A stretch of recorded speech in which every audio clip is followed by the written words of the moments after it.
Okay? Let's see. First, I'm going to do the reading from the book that I'm supposed to read. It's kind of a legal thing, you know. Welcome to Freddy Fazbear's Pizza, a magical place for kids and grown-ups alike, where fantasy and fun come to life. Fazbear Entertainment is not responsible for damage to property or person.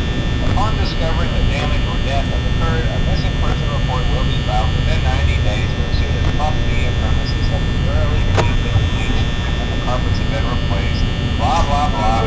Now, that might sound bad, I know, but there's really nothing to worry about. The animatronic characters here do get a bit quirky at night, but if I were forced to sing those same stupid songs for 20 years and I never got a bad, I'd probably be a bit irritable at night too. So remember, these characters hold a special place in the hearts of children if you can show them a little respect, right? Okay. So just be aware, the characters do tend to wander a bit. They're left in some kind of free roaming mode at night. Something about their servos locking up and they get turned off for too long. They used to be allowed to walk around during the day too, but then there was the bite of '87. Yeah, it's amazing that the human body can live without the frontal lobe, you know?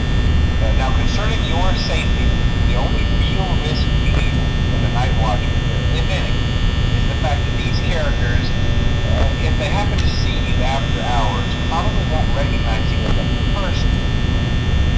They'll most likely see you as a metal endoskeleton without its costume on. Now, since that's against the rules here at Freddy Fazbear's Pizza, they'll probably try to forcefully stuff you inside a Freddy Fazbear suit. Now, that wouldn't be so bad if the suits themselves weren't filled with cross beams, wires, and animatronic devices, especially around the facial area. So you can imagine how having your head forcefully pressed inside one of those could cause a bit of discomfort and death. The only parts of you that would like to see the light of day again would be your eyeballs and teeth when you pop out the front of the mask. Yeah, they don't tell you these things when you sign up. But hey, First Nation agrees. I'll chat with you tomorrow. Check those cameras. Remember to close the doors only if absolutely necessary. Good night.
Interestingly enough, Freddy himself